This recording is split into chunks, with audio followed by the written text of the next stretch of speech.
Welcome to the PCN Capitol Preview. I'm Francine Schertzer. Today we'll talk about voter ID. But first, we're joined by Stephen Caruso, a Capitol reporter for Spotlight PA. Thanks for joining us, Stephen. Thanks for having me, Francine. You wrote about potential solutions to Pennsylvania's campaign finance laws. What's wrong with the current way campaigns are funded in Pennsylvania? Well, I'll also just, what's wrong is going to be in the eye of the beholder. But the main thing I can say, descriptively right now is Pennsylvania has no limits on donations from individuals or PACs. So if I'm a corporation or I'm a union, I can't reach into dollars that I gain from, say, union dues or like the money I make from selling a product and hand it over to a lawmaker.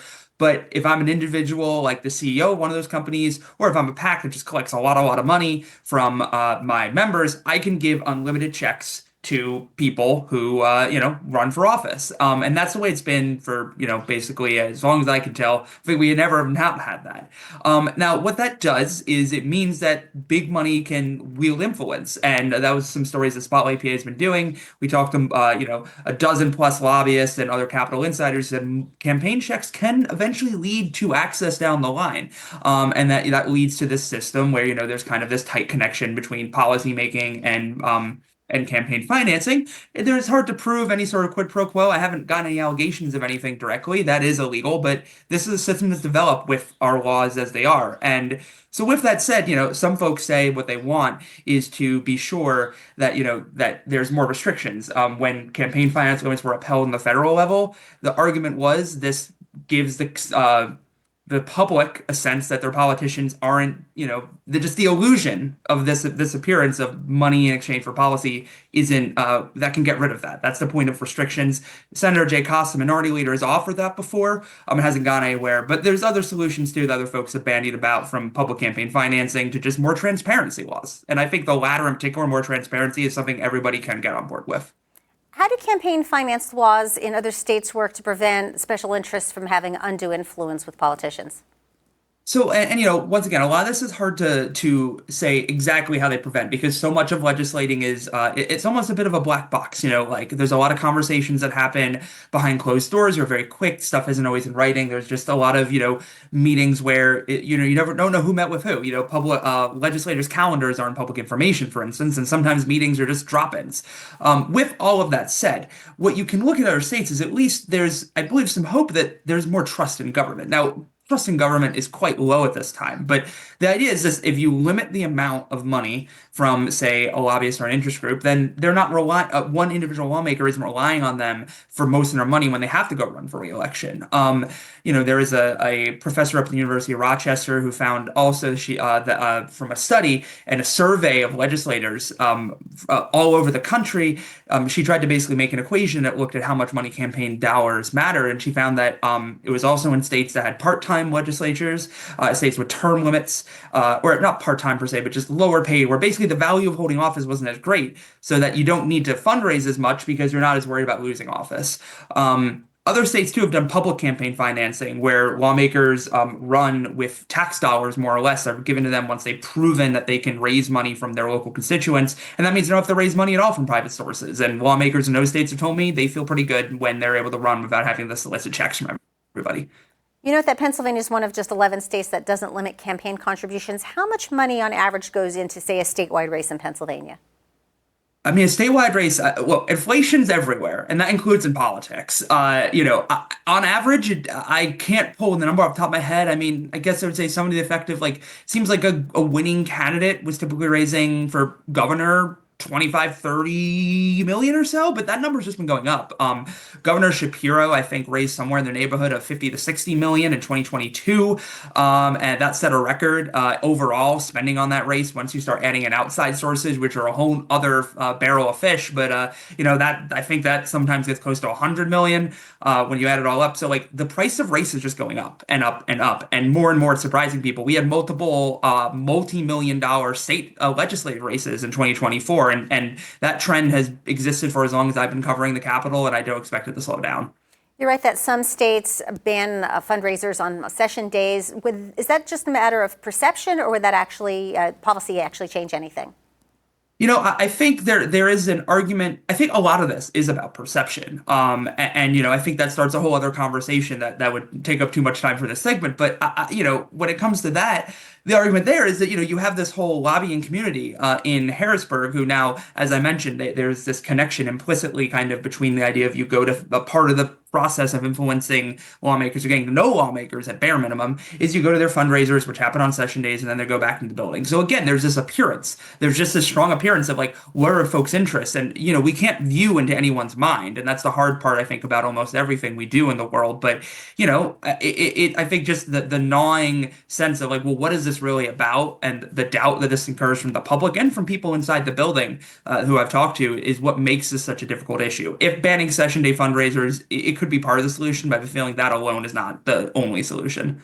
You also wrote about dark money transparency. Can you explain how independent expenditures work and why some of the wealthy donors may want to avoid disclosure? So yeah, basically what makes independent expenditures so powerful is that if you do it from a nonprofit, your identity might remain shielded for potentially forever. Basically, it's like what the Citizens United ruling of 2010 said is that as long as you do not coordinate with a campaign, if you do not actively talk to a campaign and say, hey, what is your messaging? What are your talking points? If there is this idea that you two are not in communication, you can spend as much money as you want on politics with the idea that that is speech, money is speech. And if you're an individual who has a lot of money, you can spend that and that is your speech and you're allowed to do that for whatever causes you choose. And the reason it isn't reported is because it's often done through nonprofits such as 501c4s or 501c6s who do not have to disclose donors, such as require what PACs, which are political action committees set up by lawmakers to collect money for their campaign endeavors. So because of that, more and more folks increasingly use that. We also have a problem that's not dark money, but is still similar where you will have this daisy chain effort of money going from an individual to a PAC to a PAC to a PAC to a PAC. And that is its own, once again, not illegal, not unlawful by any means, but it also does get to the overall effect of making it harder to know where money comes from. I've been able to do this as a reporter who is paid to look into these forms, but the average voter won't be able to quickly ascertain who People for a Better Commonwealth is. And I think that's what that's the concern that kind of is raised by transparency laws. State lawmakers could potentially benefit from the current campaign financing laws. What incentive do these lawmakers have to make a change that could potentially change that situation for themselves? I mean, and that kind of goes to the problem. I talked to multiple lawmakers and advocates who point out that like almost part of the problem here is that, in some ways there is an incentive. If you're currently in charge, if you currently call the shots, then you're happy with the system. You gamed the system, you used it to get to where you are, and that makes sense. I mean, that's a perfectly logical response to the situation. But it also, I think the thought of doing a different system is that 93% of Pennsylvanians say that they think money has a bad influence in politics. And I think overall what the ideas of reformers would be to the extent of what would a new Harrisburg look like? What would a different system look like? And how could that lead to, the different forms of operation? Now, of course, lots of people, have known this status quo and have worked this status quo. But that's always, that's a time immemorial. It's like that's called change. Change takes some time, and there's only a back and forth between the people who learned the system that exists and the people who want to change the system. Is there any way to impose changes in the campaign financing regulations outside of the legislative process? Not in Pennsylvania, because we do not have referendums. We only have referendums for constitutional amendments, but we don't have a petition process. Voters can't get things on the ballot. There's not even like a recall to say have a wave of those, such as laws that challenge Republicans in Wisconsin after the public sector union law in the 2010s. It's all on the legislature and just folks in Harrisburg. If things are going to change, they have the keys to their own system. Stephen Caruso, thank you for joining us this morning. Thank you for having me. More of the PCN Capitol Preview after this short break. Welcome back. Our guests today are Philip Hensley-Robin, Executive Director of Common Cause Pennsylvania, and Kevin Harley, Managing Director of Quantum Communications. Earlier this session, House Speaker Joanna McClinton said that she was open to negotiating on a voter ID bill in exchange for other election procedure priorities For those who are unfamiliar, Kevin, we'll start with you. What is voter ID? Voter ID is very simple. Simply, you have to show identification before you vote. And it verifies that the person voting is who they say they are. So it instills confidence in our election system. It's incorporated in 36 different states and about 170 countries around the world. So it's a common sense kind of security system within our elections process, and instills voter confidence in that the elections are fair and secure. Philip, what's your position on the potential for voter ID in Pennsylvania? Thanks for that question. Yeah, so we're opposed to voter ID for a number of reasons. I mean, first off, I think it's important for everyone to know, voter identities are checked. In fact, they're checked twice. First, when you register to vote, and again, the first time you vote in a polling place. The proposal that we're discussing today is a bill that would include voter ID checks every time a voter comes to the polls. And, we oppose that for three basic reasons. First, this bill would cause longer lines at the polls on election day. Checks for every single voter is something that our election workers just aren't prepared for, don't have the resources to conduct. It's just going to be something that slows down the lines at the polls and will mean that some polling places which already have long lines will get longer and voters will be disenfranchised as a result. Second, there's a constitutional concern here. Over a decade ago, the legislature passed a form of voter ID, which was then struck down by the courts, which found it unconstitutional under our Pennsylvania Constitution. That's something that would be premature to say if that would happen with this bill, but it's clear that the courts have found voter ID unconstitutional in the past. And third, I'd say there's been found to be a chilling effect. So even if the form of voter ID that's put in place allows for voters to have multiple options, as this form of voter ID would, there have been studies that have shown that voters are deterred from voting because they think that they're not qualified or they don't have voter ID. A University of Wisconsin-Madison study a few years ago found that 10.2% of the voters that they surveyed thought they did not have qualifying voter ID and ended up not voting. And that's a real concern too, because this bill unfortunately doesn't really have the provisions for more voter education. And so for all of these reasons, we're opposed to this legislation. Kevin, why are some entities seeking to require voter ID every time you vote? What are some entities? Why are some entities seeking voter ID in Pennsylvania because this time? it's the security of election. I mean, it is kind of ironic that, a lot of Democrats are opposed to voter ID, but they're not asking that the legislature change the current law, which is if you are a newly registered voter or if you change voting precincts, that you do have to present ID. I mean, that it's kind of ironic, all the arguments that they make against voter ID. But it's okay if you're a newly registered voter or if you're moving. So it's not really logical. In terms of public support, there's overwhelming public support for voter ID among Republicans, independents, and Democrats and minorities. So there's poll after poll after poll, and I have some of the polling data we can discuss later on in the show. So it is, and to Philip's point about there is a percentage of Americans that don't have a voter ID or a photo ID, I should say. Listen, I'm all in favor of whatever voter ID bill would be passed is to increase, have part of that to increase funding to make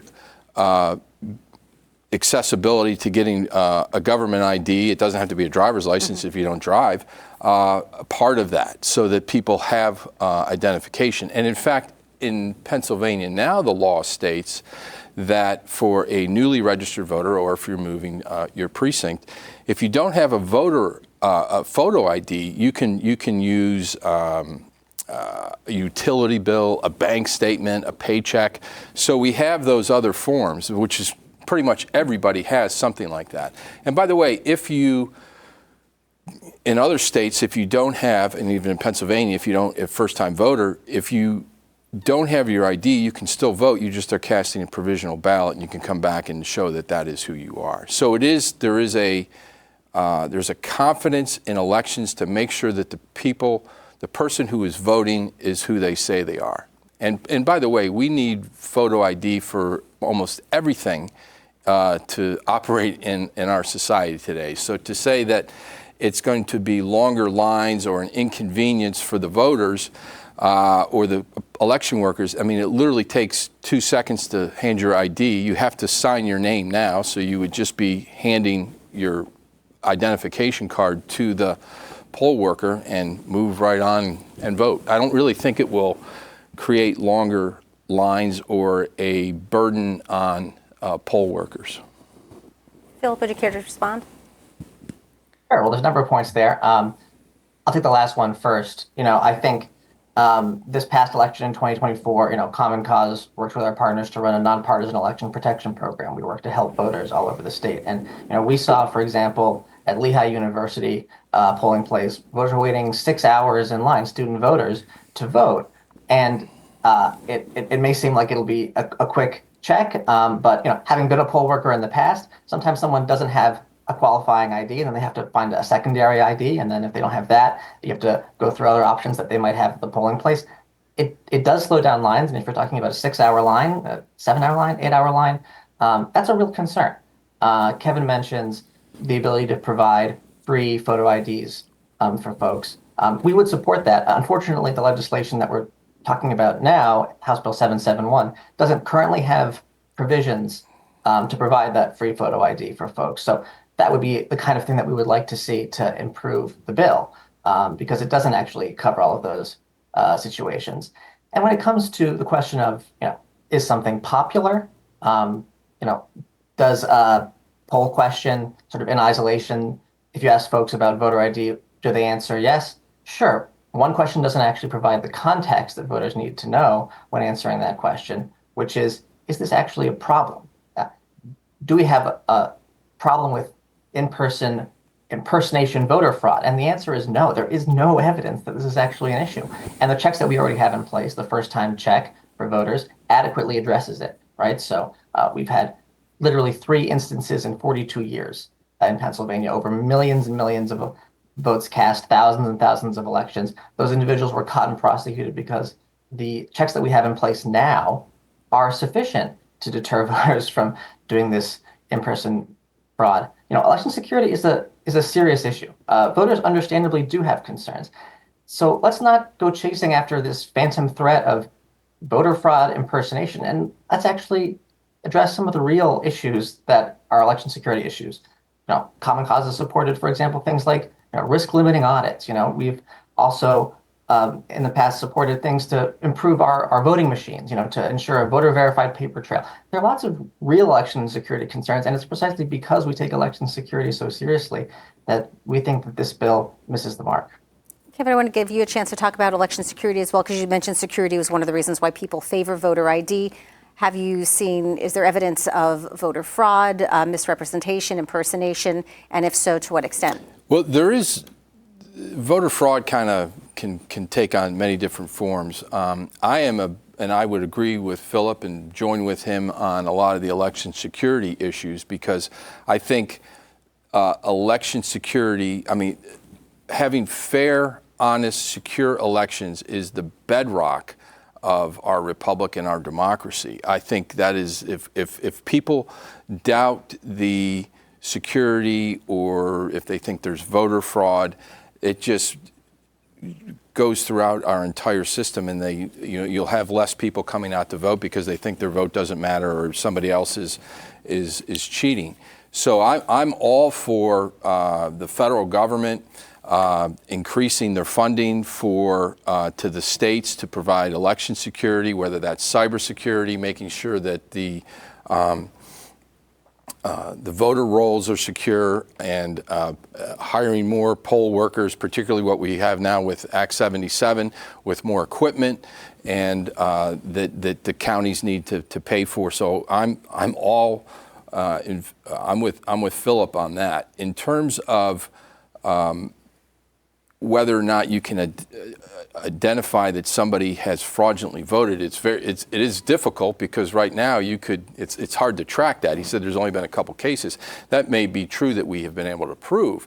It doesn't mean that I can come in and say that I'm Joe Smith and vote. I could do that today. and nobody's ever going to know unless Joe Smith comes back and said, hey, I didn't vote. So those are very, very difficult. So I think it's just an added layer of security. And again, we have it in 36 states in one form or another. In terms of voter participation, states that have voter ID, their participation rates have not gone down. In fact, they've gone up. And we just saw last week in Wisconsin, which already had a voter ID law, that was on the ballot to make it a constitutional amendment, and it passed overwhelmingly with both Democrat, Independent, and Republican support, even though the Democrat won the Supreme Court case. So it shows that the Democrats were in favor of a constitutional amendment for voter ID in Wisconsin. Now, Philip, you had voiced one of your concerns was that voters would be disenfranchised if voter ID were strictly put into place. Who in particular would you see as being most at risk of being disenfranchised? Yeah, a really strict form of voter ID has been shown to disproportionately affect, Black voters, voters of color. It's also, depending on how strict it is, could be targeted at, and it has been in other states, against, for example, student voters without accepting student IDs, for example. Fortunately, some of the proposals that we've seen in Pennsylvania don't go that far, but it's a real concern. And I think part of our concern also relates to how is this implemented in practice? We have, as part of our election protection program, we get calls from voters all around the state every year in the election where they're going for the first time to vote in the polls, they're showing ID, and their ID is improperly not accepted, right? So there's really a need for, under our current laws, for our election poll workers to have that additional guidance and training. They're working with what they have. I don't blame them. I think, unfortunately, the county's resources are overstretched, and we don't provide the real training that's necessary to properly implement the laws as they are. Our counties are overstretched with inconsistent election laws that are burdening them right now, and adding this additional sort of unfunded mandate of printing all of these additional forms and all of these additional checks. I think it's incumbent to go back to where you started about, Speaker, that any proposal that would actually make lines longer would be combined with things that would actually make it easier to vote. That's really what we should be talking about here. We saw those long lines at the polls in 2024. We saw plenty of counties trying to put in place a form of early voting under our laws that didn't work very well. For example, in Bucks County, in places there were long lines. Let's put in place things that will actually make lines shorter, like true early voting in Pennsylvania, something that will actually mitigate some of the potential harms from voter ID. Unfortunately, proposals that we've seen just don't do that. Whenever there's changes to election procedure, we'll just look back at, like, say, 2020, there was the pandemic, there were some new election procedures being put into place. What impact does any kind of change in law or confusion have on voters' willingness or ability to cast their vote? It's definitely true that when you have a big change in voting laws, that is a big burden for election administrators, and it can be confusing for voters. With the pandemic and the wider availability of no excuse mail-in balloting, that was actually a real boon for voters, and voters really took advantage of that. I think that what we've seen in this most recent election is vote by mail rules vary by county. Some counties had early in-person type voting with an over-the-counter mail ballot request. Other counties didn't. Some counties had the ability to cure a defect with your mail ballot. Maybe you sent it in and you forgot to put the date on there, and then the county would give you the opportunity to fix that. But plenty of counties in Pennsylvania didn't offer that opportunity. And so that's real confusion for voters, and it makes communicating with voters what the rules are a big challenge for us and for the Department of State. So we find that instead of adding an additional layer of requirements onto counties, let's first step back and bring some complete statutory, consistency to our election laws and make it easier to vote before we add new hurdles, those that really don't address a real problem. A little earlier in the program, Phil voiced concern about there being a chilling effect if something like voter ID were implemented. What kind of things can be done to prevent that from happening if this bill does move forward? Well, I just don't think there's any evidence that's happened in states that have passed a voter ID law. The chilling effect to me would be that your turnout would decrease. In fact, in states that have passed voter ID law, in fact, some of the states with strict voter ID laws, their turnout has gone up. You look at Georgia passed it in 2012 and 2000, which was a presidential election. In 2016, it went up. Same in Texas, same in Indiana. So there's no evidence that it has a chilling effect. In fact, if anything, it's the opposite. I don't think it impacts somebody's willingness to vote. But in terms of, back to what Philip was saying, I'm in agreement with Philip that we need to provide more resources, significantly more resources, to our counties who run elections, whether it's high-tech equipment to quickly get the mail-in ballots done. More training for election workers, more election workers. I mean, if you've got a 6-hour line in Lehigh County, then Lehigh County needs to have more voting machines or more polling places available. So these are, and this all comes down to money. So either the legislature or the federal government really needs to step up and understand, even though we only do it twice a year, it is the bedrock of our democracy that we have fair, efficient, and secure elections. I'd like to get both of you to comment on voter sentiment right now. How confident are Americans and Pennsylvanians in particular in the fairness and accuracy of our elections?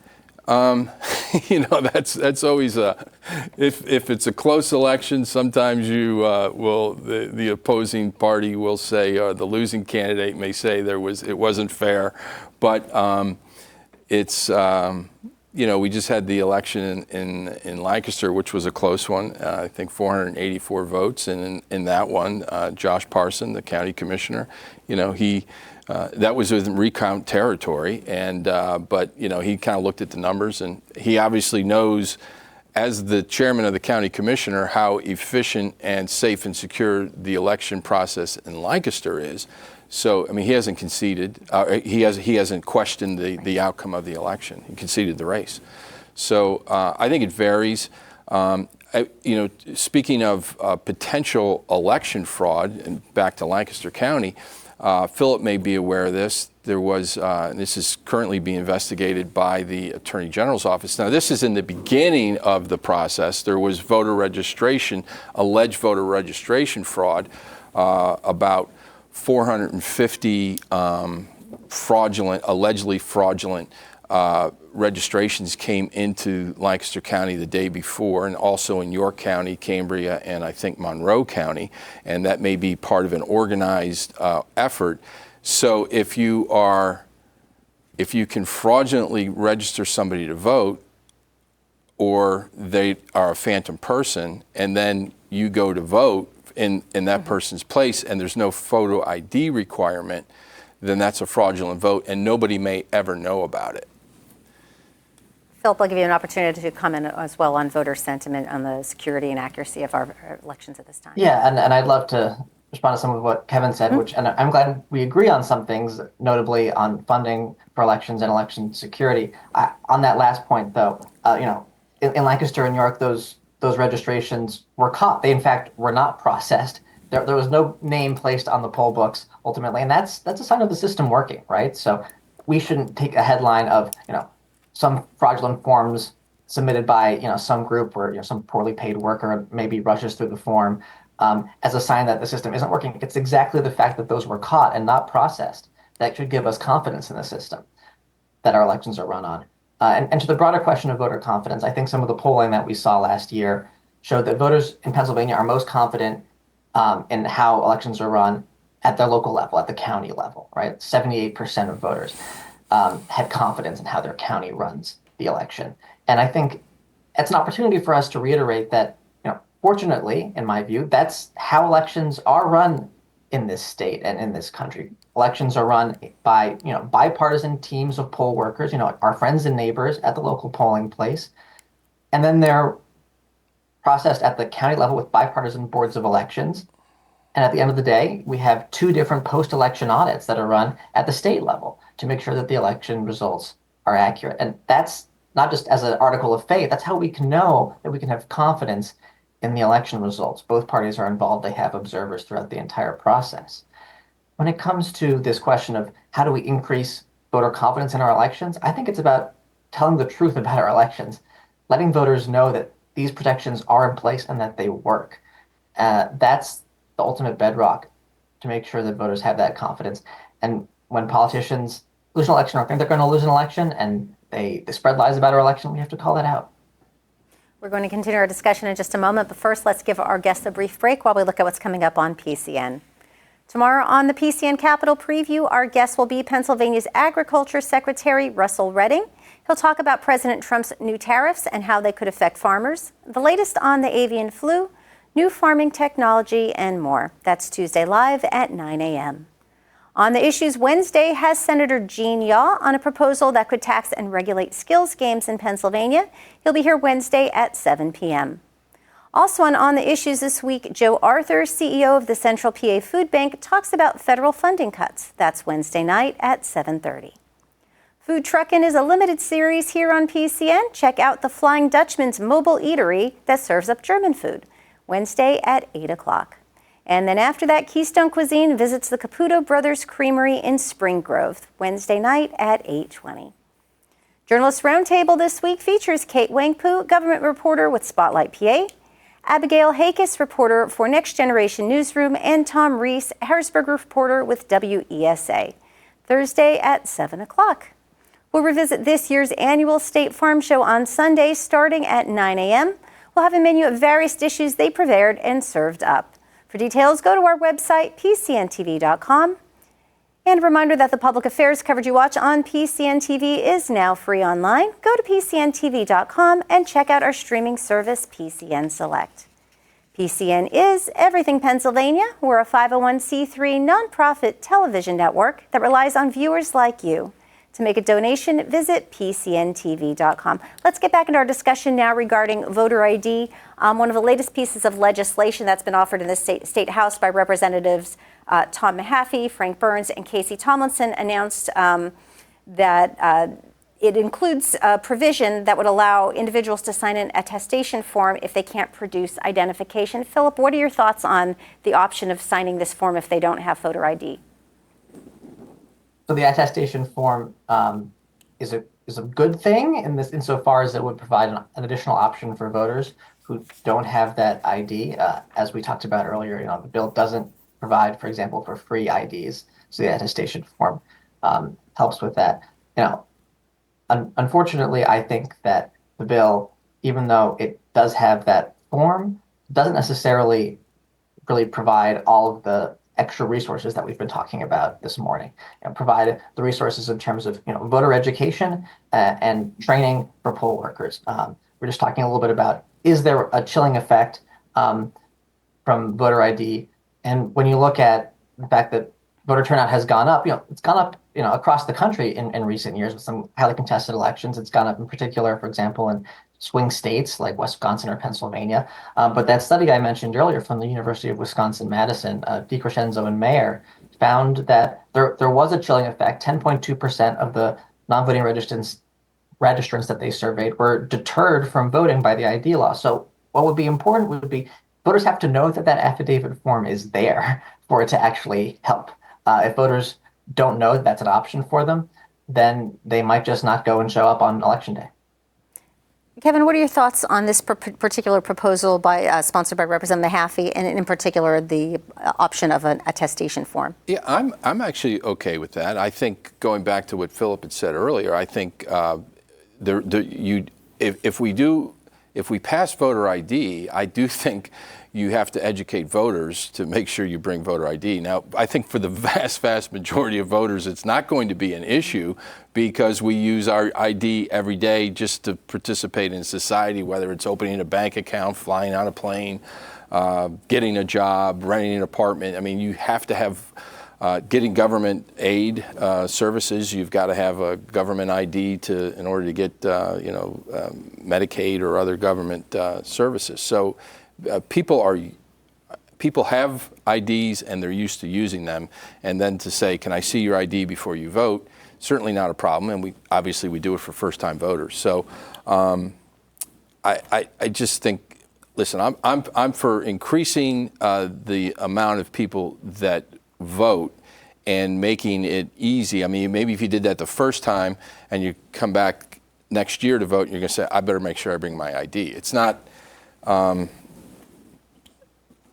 I think we want everybody that shows up, particularly if it's not a fraudulent person, to say, yes, I'll do that. I mean, if somebody came in and I'm pretending to be somebody else, I think I would turn around and walk out before I sign the affidavit. So now, Kevin, you had mentioned, I believe, 36 other states currently have voter ID. Can you address how many of them, in particular, have this attestation form and how it works in those states? I don't know how many have a form similar to what Representative Mahaffey is indicating. Some states have what would be known as a much stricter voter ID, which you've got to have a photo ID. Other states, you can provide other types of identification, similar to what you would be able to do in Pennsylvania for a first-time voter. Now, Kevin, you served as spokesperson for Governor Tom Corbett when this came through the state appellate courts, I believe back in, is it 2012 through 2014, Correct. I believe. Right.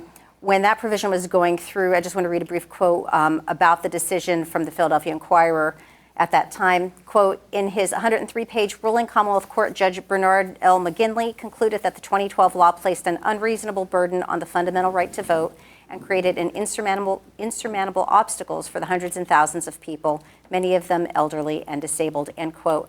If this bill in particular were to pass at this time, what needs to change to withstand the constitutional concerns? Well, if you pass a new, and I actually went to about 4 days of that 2-week trial, so I was very familiar with the evidence that was being presented on both sides. You would have a new bill, so it would, I'm sure that the Common Cause, or in this case it was the ACLU that challenged the voter ID law, would challenge it again. It depends exactly. You obviously have to take Judge McGinley's ruling, apply that to whatever bill passes, and to address the concerns that he raised. That was never taken up further on appeal, though. So it never went to the state Supreme Court.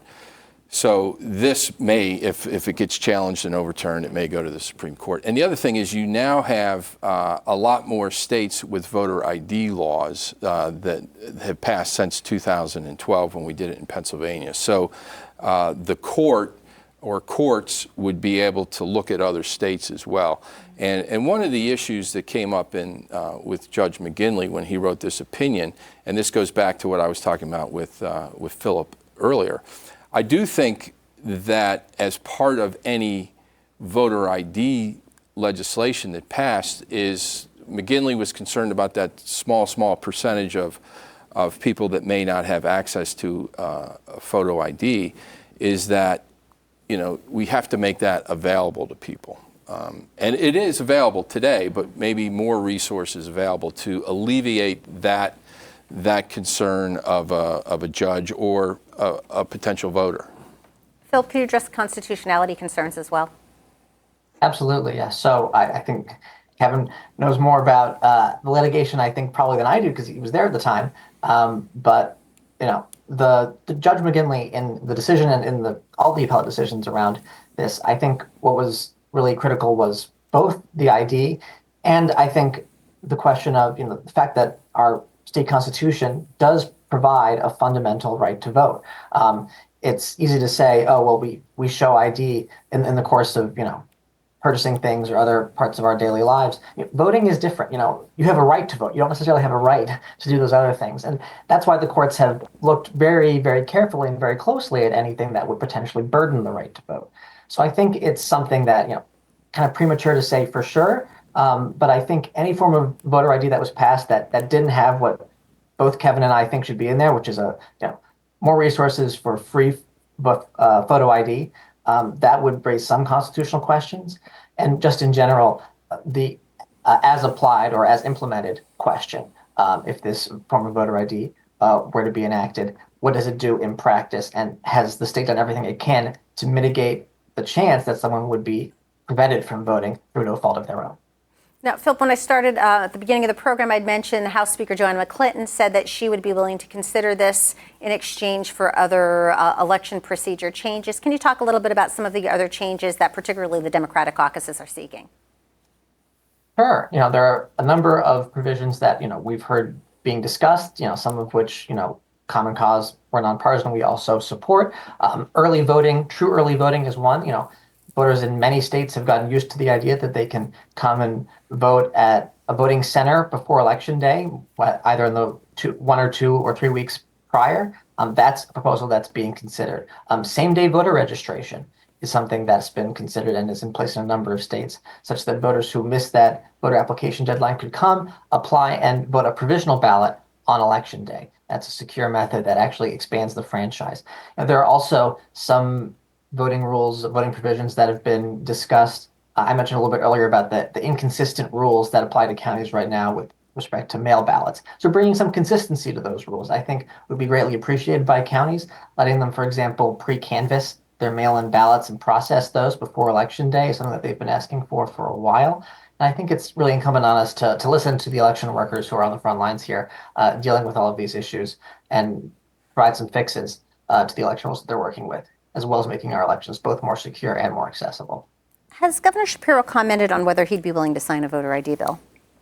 I am not aware of that, but just from the, getting away from some of the nitty-gritty that Philip and I are talking about, and looking at it more holistically from a political point of view. I mean, for example, I think the position that the Democratic Party has had, being in opposition to voter ID, I think is when their own constituents are in favor of voter ID, makes it more difficult. So that's why I think they're more willing to do it. I mean, just last year there was a Franklin and Marshall poll that showed 74% of Pennsylvanians support it, including a majority of Democrats and minorities. So it's from a political point of view, I think it's like we're defending a position of being against voter ID, even though the vast majority of the public is in favor of it. So that's why I think you're seeing, Representative or Speaker McClinton moving in that direction. And the Senate Republicans, of course, have used that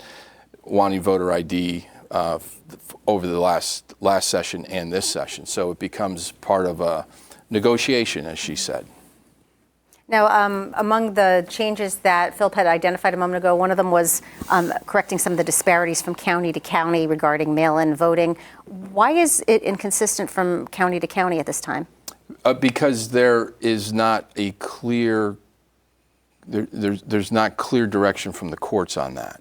And so some counties will do it. Others think that they would be violating the law to do it. So there's not a clear, consistent message from the courts or from the legislature. Well, the legislature, I think, some counties would interpret that they can't do anything until Election Day. So I want to talk briefly about mail-in voting. There have been times, particularly during last year's presidential election, that then candidate Donald Trump seemed to raise suspicion over mail-in voting, and then there were other times that he and other Republican leaders had a Bank Your Vote campaign where they were encouraging voters to send in mail-in ballots. Is there a formal Republican position on mail-in voting? Well, I can't really speak nationally. I can speak about Pennsylvania. So when Act 77 passed in 2019 and the first election was 2020, Republicans were generally opposed to it. Democrats embraced it and used it very effectively.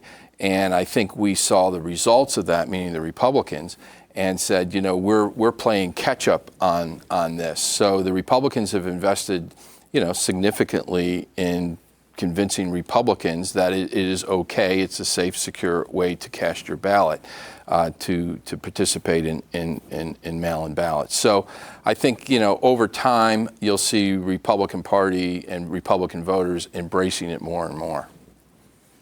Philip, another issue that you had mentioned was something that the caucuses were seeking was pre-canvassing. For those that aren't familiar, can you explain what pre-canvassing is and why this has had a difficulty moving through the legislature despite the counties calling for several years in a row now? Sure. Yeah, I think pre-canvassing is just the term that election workers use to refer to the fact that they can open and process the mail-in ballots before Election Day. This is fairly routine in the states that use mail-in voting more than we do. It's something that ensures that vote counting is actually left to Election Day itself, but some of the work of opening the ballots is done beforehand to make sure that the unofficial results that we get are received in a timely fashion. Some of us may remember, that in 2020, the Pennsylvania election results were a little bit slower in coming in part because that pre-canvassing wasn't a possibility. It's, I think, been caught up in the legislature simply because voting in elections has become, unfortunately, really hyper-partisan. Anything touching the election code has been very difficult to move through this divided legislature. And during 2024, during the election year, there was some understandable resistance to making any big voting changes in the middle of an election year. Now that we're in 2025, we've returned with a divided legislature. I think our hope is that the parties will sit down and work together and put together some reforms that really have been nonpartisan, shouldn't be partisan. Things like pre-canvassing, things like bringing consistency to our mail voting laws, and I would even say early voting, which don't have a partisan valence. These are just things that are good for voters, and it's really time for the legislature to focus on things like that will help make our elections run more smoothly. What are your expectations on the legislature's ability to pass a voter ID bill this year? I really think that it depends on what else is moving and whether it's used as a kind of a bargaining chip with something else. You know how it goes. You've been around. The month of June is always an interesting month. Issues that you don't think have any chance of passing suddenly become very viable. Because they're part of something else. So I think there's a possibility that if the Democratic House caucus really wants something out of the Republican Senate and they say, okay, we'll give us voter ID for that. And it's the typical horse trading that happens at the end of June. Philip, I'll give you the last word on this. Thanks. Well, I think, I'll just reiterate, really concerned about this form of voter ID that's being proposed because of how it will inconvenience voters. It's potentially unconstitutional and how it might have a chilling effect. That said, I'm glad that we're discussing voting reforms more generally, and the legislature is looking at hopefully making some progress on them, on some of these nonpartisan reforms that'll make voting easier and more secure. And I'm really glad we were able to agree this morning on the need for more funding for elections and on the importance of election security. Our guests have been Philip Hensley-Robin, Executive Director of Common Cause Pennsylvania, and Kevin Harley, Managing Director of Quantum Communications. Thank you both for your time. Earlier, PCN spoke with Senate-elect James Malone about his win in Lancaster County. Welcome to our program. You were recently elected to the Pennsylvania Senate after a special election. Why was this election needed? So the election was needed because Senator Ryan Allmett resigned his position because he followed McCormick, right, up to the federal level. Why did you run for this office? I felt that given the current time, we could really get a good conversation going on how to better serve our district. And, coming in, I was finishing my second term as mayor, and I felt like that it was good enough to make another step and, try and get a conversation going. So, what are your priorities for your first term in the Senate? My priorities for this segment is to try and get some heavy communication with our Senate and our district to try and work on supporting education and libraries, to try and work on reducing costs and improving our workforce housing availability. Folks that make $25,000 to $100,000 a year, that's what I'm calling workforce housing. And also to do some more to really support our first responders, our police, our firefighters, our EMTs.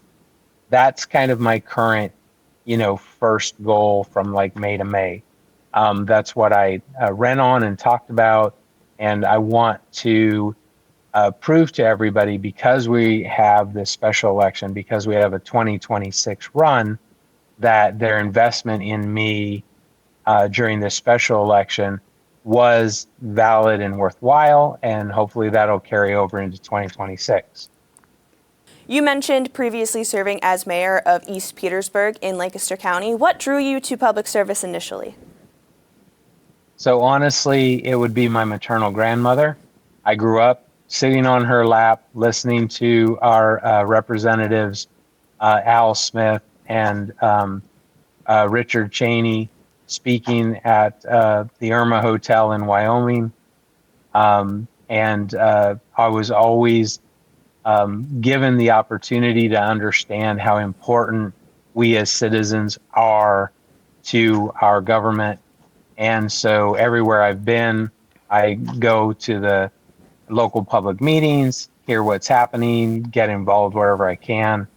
And when I was asked to run for mayor in 2017 for the 2018 term, I immediately went and talked with the current mayor, talked with people related to him. Thanks to him, he was very kind in introducing me to everybody, and made sure that it was something that I could manage along with my regular employment and children and all that. So that's what drove me in there.